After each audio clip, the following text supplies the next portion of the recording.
Bismillahirrahmanirrahim. Kisah 7 pemuda Ashabul Kahfi ditidurkan selama 309 tahun di dalam gua. Firman Allah Subhanahu wa taala, dan maksudnya, dan mereka telah tinggal tidur dalam gua mereka selama 300 tahun, yakni dengan kiraan ahli kitab, dan hendaklah kamu tambah 900 lagi, yakni dengan kiraan kamu, yakni menjadi 309 tahun.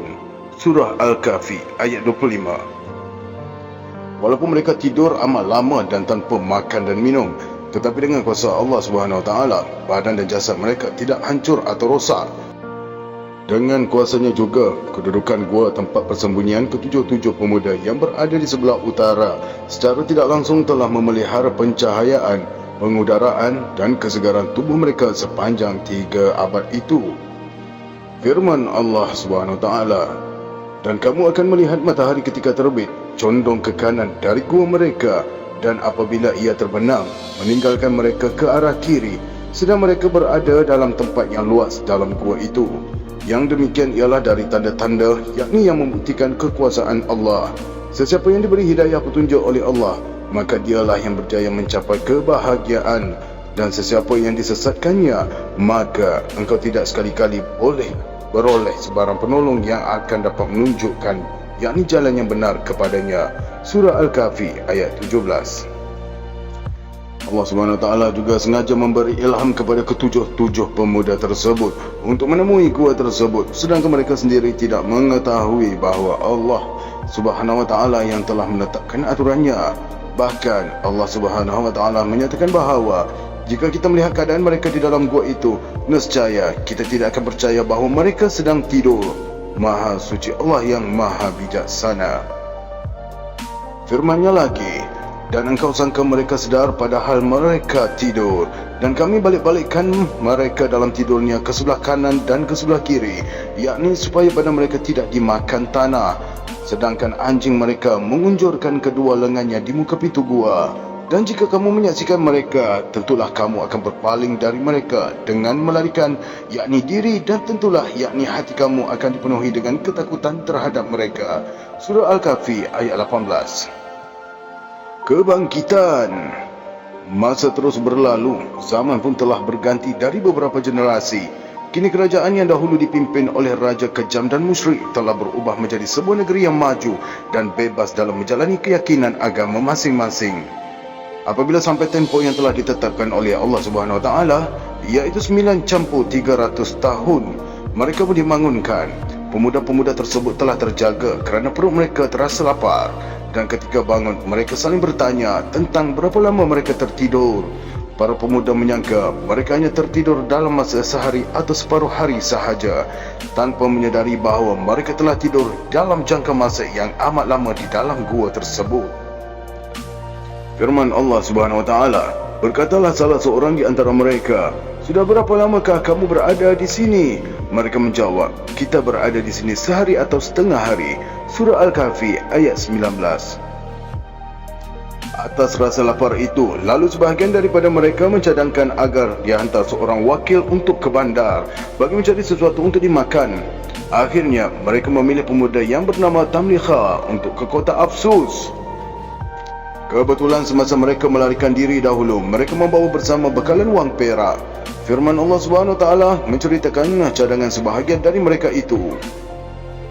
Maka suruhlah salah seorang di antara kamu pergi ke kota dengan membawa wang perak kamu ini, dan hendaklah dia melihat manakah makanan yang paling baik, yakni yang bersih dan halal. Maka hendaklah dia membawa makanan itu untuk kamu, dan hendaklah dia berlaku lemah lembut, dan janganlah sesekali menceritakan hal kamu kepada seseorang pun. Sesungguhnya jika mereka dapat mengetahui tempatmu, nescaya mereka akan melempar kamu dengan batu atau memaksamu kembali kepada agama mereka, dan jika demikian nescaya kamu tidak akan beruntung selama-lamanya. Surah Al-Kahfi ayat 19 hingga 20. Lihatlah betapa bersihnya hati dan akhlak mereka. Walaupun dalam keadaan yang cemas dan sukar serta kelaparan, mereka masih berpesan kepada sahabat mereka yang ditugaskan ke kota mencari makanan itu, supaya mencari dan memilih makanan yang bersih lagi halal. Ini menandakan bahawa mereka adalah pemuda-pemuda yang bertakwa kepada Allah Subhanahu wa taala. Walaupun Allah Subhanahu Wa Taala menyatakan dalam ayat di atas bahawa para pemuda tadi amat berhati-hati dan berjaga-jaga agar jangan diketahui oleh orang lain kerana mereka menyangka raja yang memerintah negeri masih lagi raja kafir yang dahulu. Namun Allah Subhanahu Wa Taala telah mentakdirkan supaya berita tentang mereka diketahui oleh hamba-hambanya yang lain bagi menunjukkan akan keagungan kekuasaan dan kehebatannya. Semasa pemuda-pemuda Ashabul Kahfi itu dibangkitkan oleh Allah Subhanahu Wa Taala, selepas tidur selama 309 tahun, suasana negeri telah banyak berubah. Kebetulan raja dan pemerintah negeri merupakan orang yang beriman kepada Allah Subhanahu Wa Taala. Begitu juga dengan kebanyakan rakyatnya. Namun, masih terdapat segelintir rakyat dalam negeri itu yang masih ragu-ragu dan mempertikaikan tentang kebenaran kiamat. Mereka masih ragu-ragu bagaimana Allah Subhanahu Wa Taala boleh menghidupkan orang yang telah mati. Apatah lagi yang telah beribu malah berjuta tahun lamanya dimakan tanah. Maka bertepatanlah masanya Allah Subhanahu Wa Taala membangkitkan Ashabul Kahfi pada zaman tersebut dan menzahirkan kekuasaannya kepada hamba-hambanya yang masih lagi ragu-ragu. Firman Allah Subhanahu Wa Taala, dan demikianlah kami dedahkan hal mereka kepada orang ramai supaya mereka mengetahui bahawa janji Allah Subhanahu Wa Taala itu menghidupkan orang mati adalah benar dan bahawa kedatangan hari kiamat tidak ada keraguan padanya. Surah Al-Kahfi ayat 21. Pendedahan ini berlaku semasa orang ramai bertelakah sesama sendiri mengenai perkara hidupnya semula orang mati. Allah Subhanahu Wa Taala telah mendedahkan perihal pemuda-pemuda Ashabul Kahfi semasa wakil mereka itu datang ke kota hendak membeli makanan. Pemuda yang keluar menuju ke pasar mencari makanan dengan perasaan khawatir dan takut. Akhirnya sampai ke kota. Dia berasa hairan melihat keadaan kota tersebut dan penduduknya yang berubah sama sekali, tidak seperti ketika ditinggalkannya dahulu.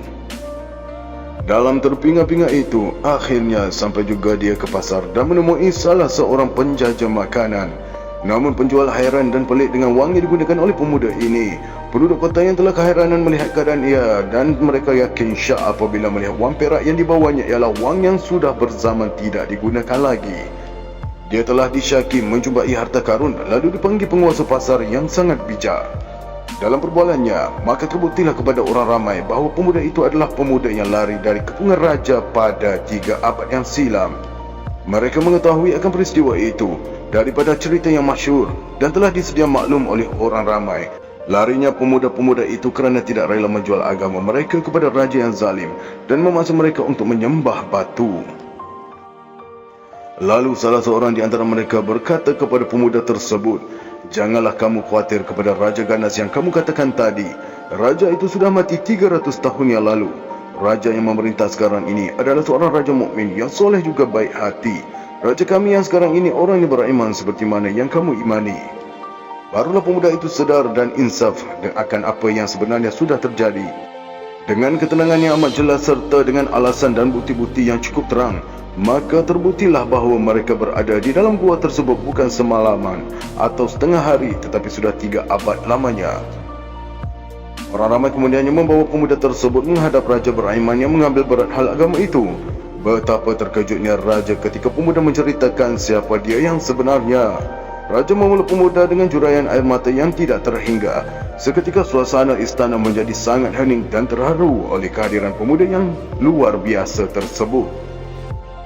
Raja yang soleh ini kemudian menjelaskan kepada pemuda itu bahawa Raja Kejam Dqianus telah mati 309 tahun yang lalu.